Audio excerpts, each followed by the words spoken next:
Just take a look at it. I think it is fantastic now. And all we've got to do now is harvest it properly, eat all that delicious food. If there's too much, share it with our friends and make the most of all the hard work that got it to this point.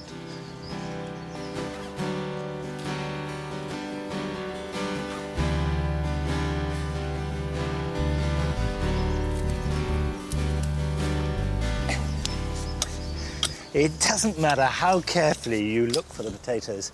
When you dig them, you can guarantee there'll be one or two left behind and they'll reappear next year.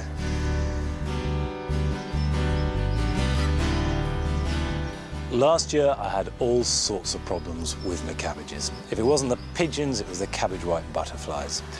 But this year, we have thwarted all would-be attackers, and they're looking very healthy indeed, thank you.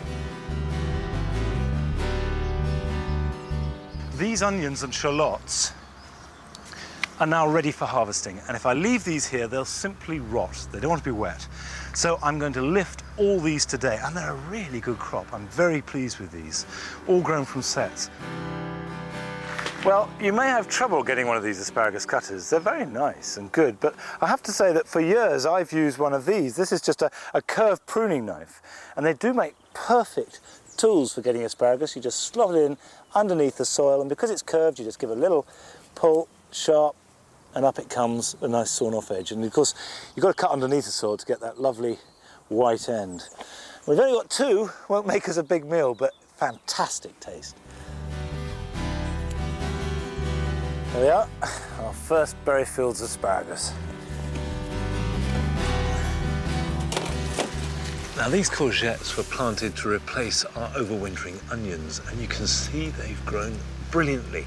And there we have small baby courgettes, and this is when I like to pick and cook with them. Don't let them get big, they just get tasteless. There is a risk with carrot that carrot fly will start to manifest itself.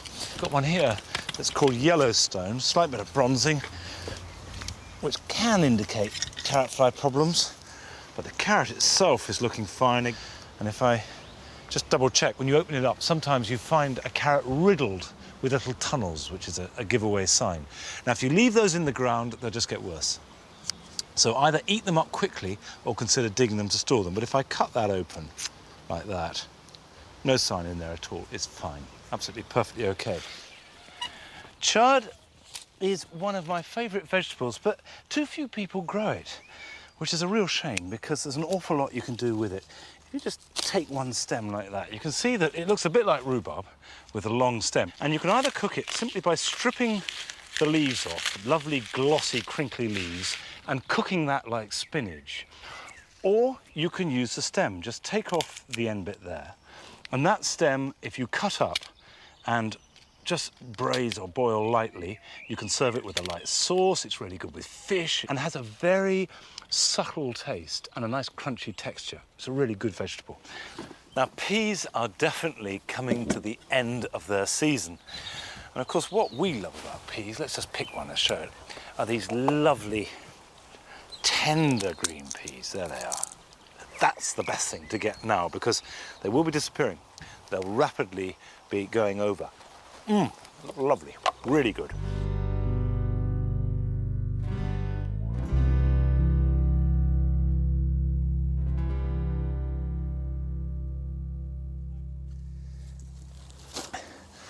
As I've said many times before, there's nothing that gives me more pleasure than harvesting a vegetable at its very best that I've nurtured from seed to plate. And the vegetable garden here at Berryfields will go on improving. We'll always be finding things to learn, things that never go quite right, even though you think you've mastered them, and experimenting with new varieties and resurrecting some of our old heirloom ones.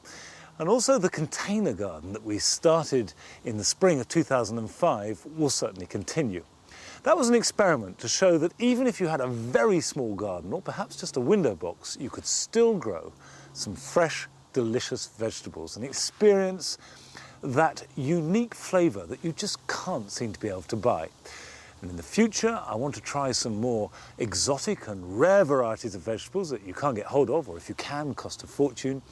and across the whole of the edible garden at Berryfields to keep expanding and experimenting and, above all, enjoying.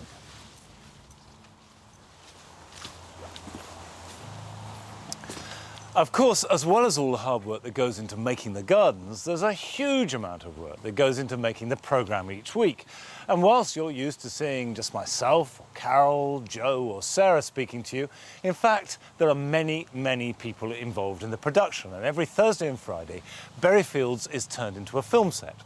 And a couple of weeks ago, I went the other side of the camera to show you aspects of Gardener's World that you'll never see on a Friday night.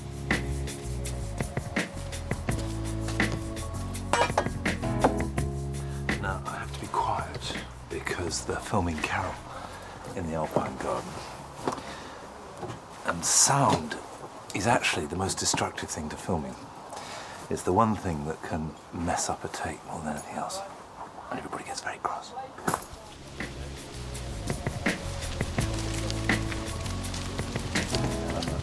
Where are we at? Hi, Mark. Hello, Marty. How you doing? Hi, Vicky. How are you? Perky. Okay. Mark is the director. The director on any shoot is the boss. Basically, everybody has to do what the director says. Stand by. Okay, nice shot, Gary. And action. He's got two cameras going, so and he was flicking between the two. So one is taking what we call a wide shot, which is the overview, and one will have been looking at more particular things, either at Carol or at her hands. But he needs more close-ups. Cut. Lovely. Very good. Bit of VO, please. You just need to accumulate the shots, layer upon layer upon layer, and then back in the edit, the director can piece them all together. Television is a slow, painstaking business. Action. Gardener's World is filmed over 2 days. It involves a team of researchers, cameramen, a sound recordist, a director and a producer. It's a very busy schedule, but nothing's overlooked, including any additional pieces of script that are needed for the final programme. First, Monty laid a path for the Alpine house, gave the whole area a good digging over and added plenty of grit for good sharp drainage. Then he covered the whole area with gravel over a weed-suppressing membrane. Morning. This is, you notice you take one cup, you get another. This happens all day long. It's just tea. Fun. But there's all four of us here today. Yeah. Yeah. Sarah's turning up nowish. Yeah.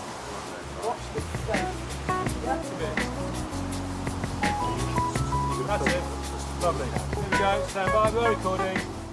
Okay, I'll come and just show you where we always have lunch. And when I say always, I do mean always. We've had lunch here in snow, in ice, often in pouring rain.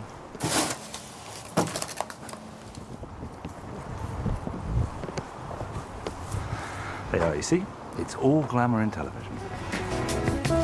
Now, it may not be very glamorous, but lunch is a very welcome opportunity for everybody to take a break, have a chat, and just rest for a moment or two.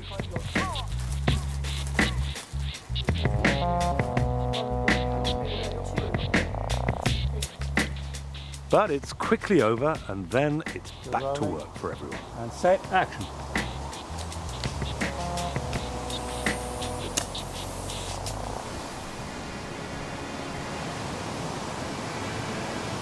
And walk out of shot. Lovely, got that. Oh, so you've put Mark. Yeah, good. You put one of the sections back in the hole that we've used. Okay? Oh, right. So we've made, out of one clump of rhubarb, we've made 3. So we've got ourselves 2 new plants. Salami. Fantastic. Yeah. Lovely colours as well.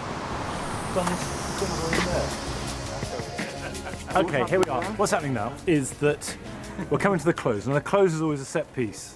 It's choreographed. You can't just have us all speaking over each other or moving across each other's eye line. So what we're going to do for the close, last show of this series, I'm going to bring in a tray of tea, as I always do, looking after this lot, and each of us is going to choose a bit of the garden that either we've enjoyed most this year or we're looking forward to most next year. Action! You ready, everyone? Here we go, tea's up, tea's up. Go on, Joe, grab one. Here we go, tee up. There you go, Joe. Ah, lovely. Thanks, Monty. Cheers. That's yours. Thank you. And the raspberry one for you. Thank you very much. And that's mine. So lots to look forward to this year. And join us again back here at Berryfields for the next series, which will start next March. So until then, bye-bye.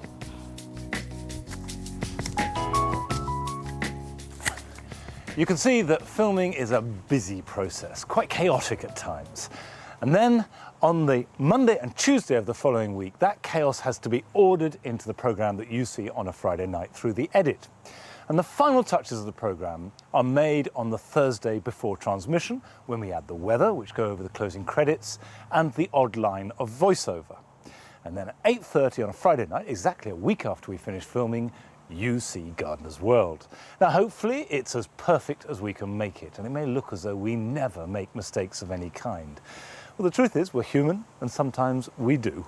And here are some of those mistakes that were edited out of the original programmes.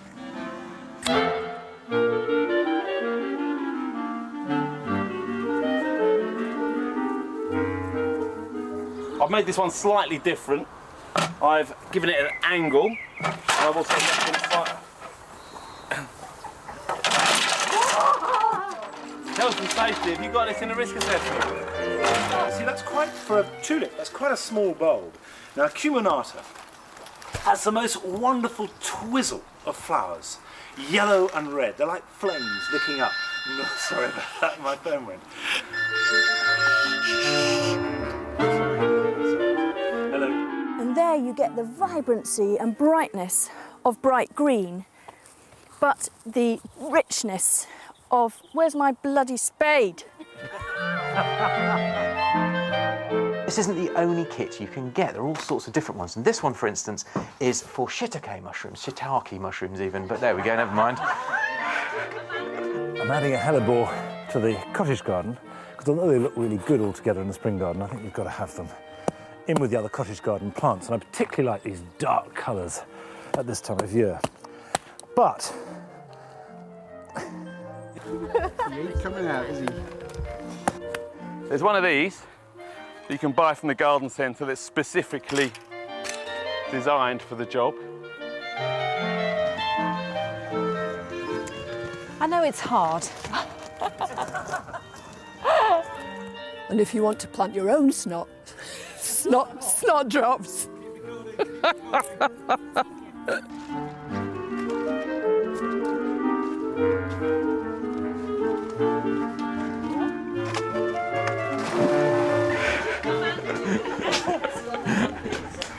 It's nice and warm.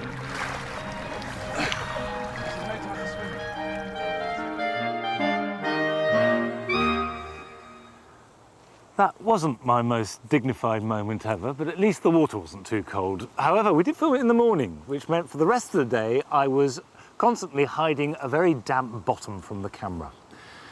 Now, Berryfields has changed a lot in the 3 years since I first saw it that grey January day. But actually, as a gardener, some of the changes I appreciate most are not the big ones, but the ones that you observe from week to week, or even from day to day. However, there are still some really big challenges ahead that I want to do here. There are gardens to make, plants to grow, experiments to be tried.